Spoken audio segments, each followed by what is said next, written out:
las calles a pesar del intenso frío que hay en la zona, y esto por la destrucción de sus hogares. Obviamente están en el temor de las réplicas que se siguen sintiendo en ese lugar.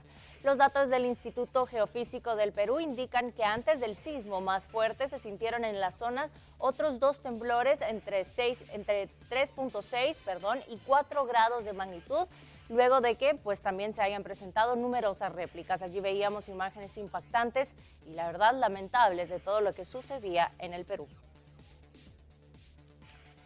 Y cambiando de tema, hablamos de Venezuela y Colombia, que iniciaron ya la reapertura progresiva de su frontera con la habilitación del cruce peatonal en los 5 puntos. Las autoridades abrieron el acceso en los estados de Táchira, Apure, Zulia y Amazonas, permitiendo que miles de venezolanos pararan hacia este territorio colombiano.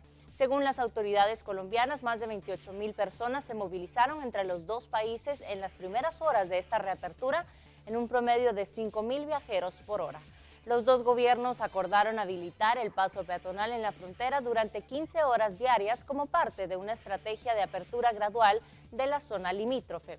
Cabe destacar que el presidente venezolano Nicolás Maduro había ordenado que se cerrara desde el 15 de agosto del 2015 hasta un ataque armado en contra de una patrulla militar venezolana. Esta fue la causa por la cual él decidió cerrarla para los militares colombianos. Pero ahora entonces vemos allí un promedio de bastantes habitantes, tanto venezolanos como colombianos, cruzando los dos países. El presidente de Bolivia, Evo Morales, llegó a La Habana para poder felicitar al líder cubano Fidel Castro, quien cumplió 90 años el sábado pasado. Morales llegó en horas de la tarde del lunes en el marco de las actividades por el cumpleaños número 90 del líder de la revolución, Fidel Castro. Las autoridades dieron a conocer que la visita del mandatario boliviano constituye otra de las pruebas del excelente estado de las relaciones entre los pueblos y los gobiernos de los dos países. Castro, alejado del gobierno hace una década por motivos de salud, cumplió 90 años el sábado pasado en su aniversario, celebrando con una gala en el Teatro Karl Marx de La Habana, con la asistencia de propio Fidel y de los otros presidentes, Nicolás Maduro de Venezuela, también del cubano Raúl Castro, hermano del líder histórico de la revolución en la isla, y otros personajes importantes. Allí veíamos entonces la celebración de su cumpleaños número 90. Y cuando son las 6:30 de la mañana finalizamos este primer recorrido internacional. Más adelante destacamos otros hechos. Crista, muchísimas gracias por los detalles del mundo. Más adelante regresamos con más, pero también a conocer la información en deportiva, y Pedro Chandián una vez más nos cuenta lo que pasa en ese mundo. Así es, compañeras, vamos con la información deportiva, así que por favor le invito a que usted abra conmigo Prensa Libre y busque Todo Deportes para tener toda la información actual del deporte nacional e internacional. Vamos entonces con la portada y ahí lo tenemos y dice, Webers logra lo inimaginable. Ahí tenemos entonces belleza y talento. En la portada se habla un poco sobre las gimnastas estadounidenses y sobre todo sobre Sam Webers, no estaba contemplada para ser la campeona olímpica, pero cautivó a los jueces y de ahí su esfuerzo. Tenemos también bastante información de lo que sucedía en esta disciplina y también como anunciábamos al inicio del noticiero, hablamos un poco también sobre un retiro anunciado, es lo que es el titular, donde hay fotografías de Barrondo y es donde explica entonces cómo él quiere finalizar ya su carrera en el próximo Mundial del 2017. Esta información y mucho más en Todo Deportes. Y también recuerda que hoy a las 11 de la mañana, todo depende del clima. Vean, vamos a ver entonces qué es lo que pasa con nuestro velerista guatemalteco, que ayer tenía previsto competir, pero no se pudo también por falta de viento. Vamos a ver entonces qué es lo que pasa el día de hoy.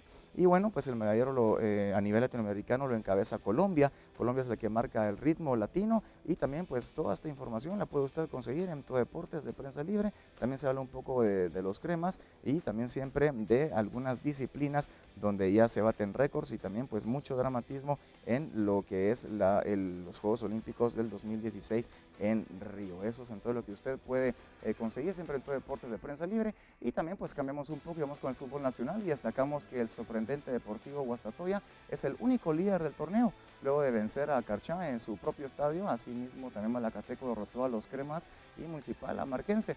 Mictlán no pudo en casa y perdió ante Cobán. Y además Xelajú ganó el clásico del suroccidente ante Suchilepeques y Petapa venció Antigua. Como ven, bastante información al día de hoy. Un fin de semana largo, muy ajetreado en deporte, así que aquí la información.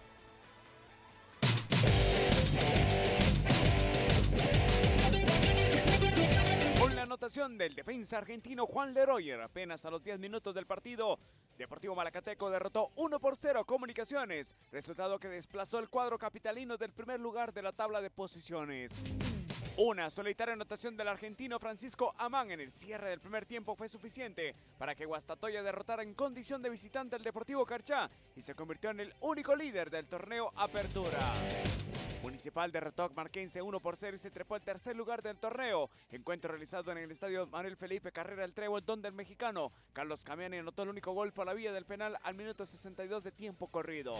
Shelan Júmaro Caposeco derrotó 3-0 al campeón Suchitepeques y se metió a la zona de clasificación. Encuentro disputado en Quetzaltenango. Luis Martínez, con asistencia de Jorge Ortiz, puso a ganar el equipo chivo a los 11 minutos. Luego un contragolpe lo terminó concretando el mismo Jorge Ortiz al minuto 24 para el 2-0 del encuentro. Y el sello a la victoria altense fue obra de Héctor Moreira con la complicidad del portero mazateco.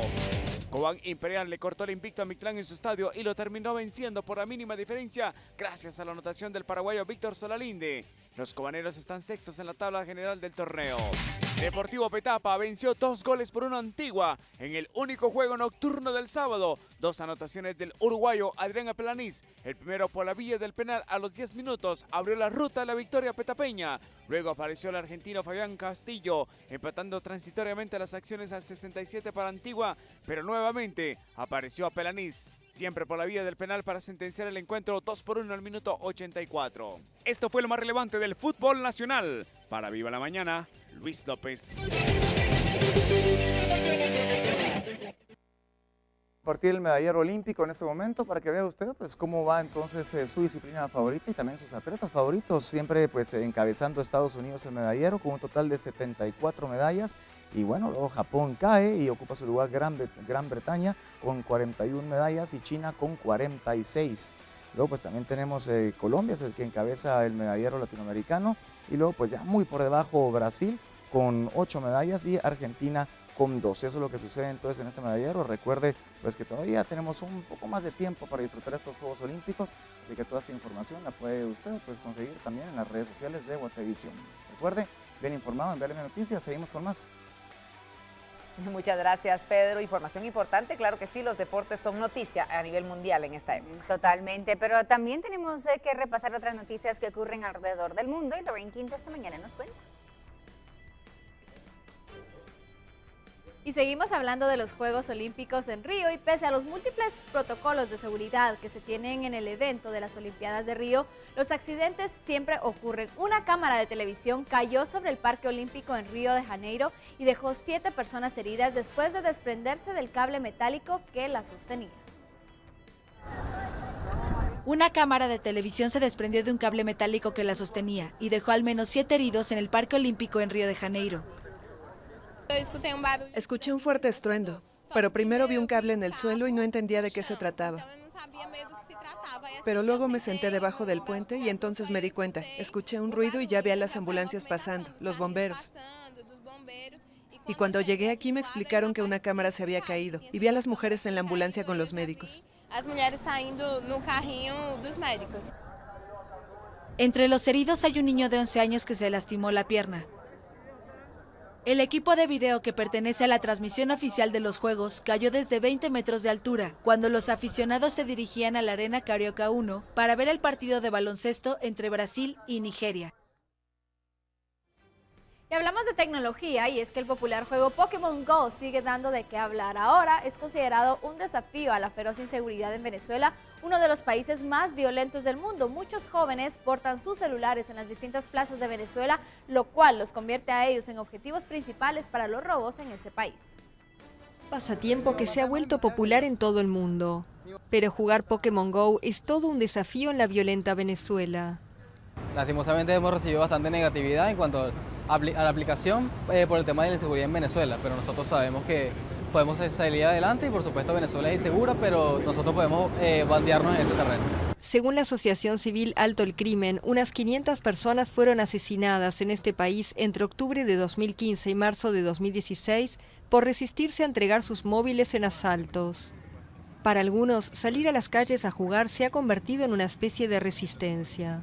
Aún con el asunto de la delincuencia, estando en un lugar tan peligroso como lo es Katia, el oeste de la capital, Pokémon ha hecho en los jugadores, como en todos los venezolanos, una especie de resistencia, porque estamos resistiéndonos a esa delincuencia que no nos quiere hacer divertirnos o tener una buena entrenamiento, una buena cacería. Desde las redes sociales invitan a jugar con cautela y quienes no se sienten seguros forman grupos para salir a cazar. Noticias del mundo que compartimos con ustedes a esta hora de la mañana. Continuamos con más información. Bueno, gracias, Lorraine. Tenemos que dar información extra esta mañana.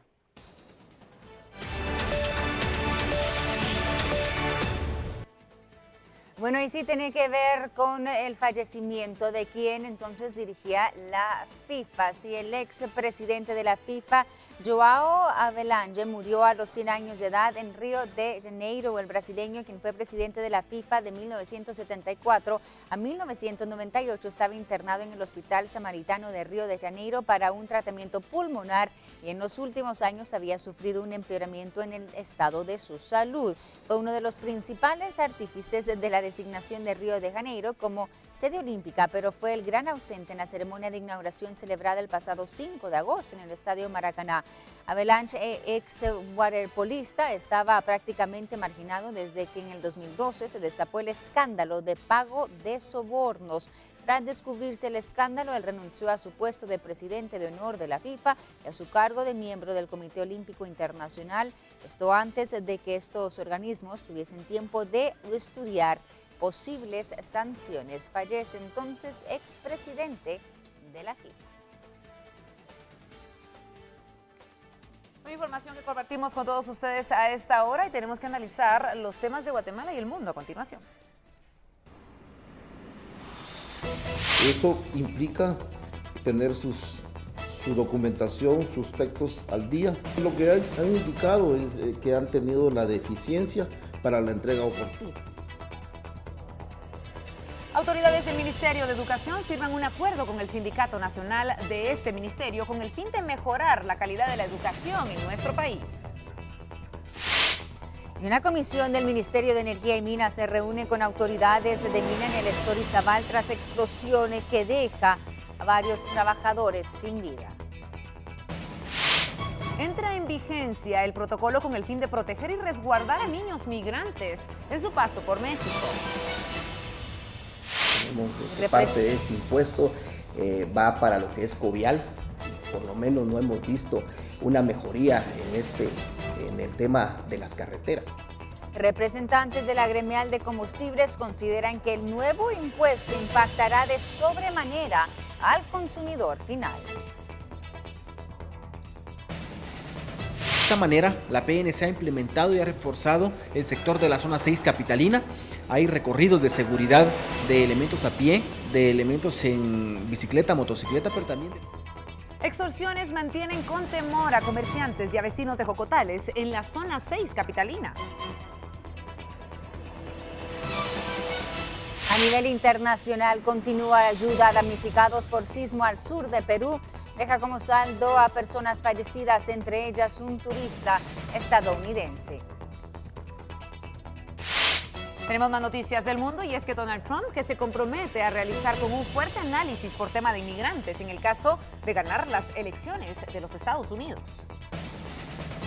En deporte nacional también hay noticias que compartir con ustedes. El fútbol.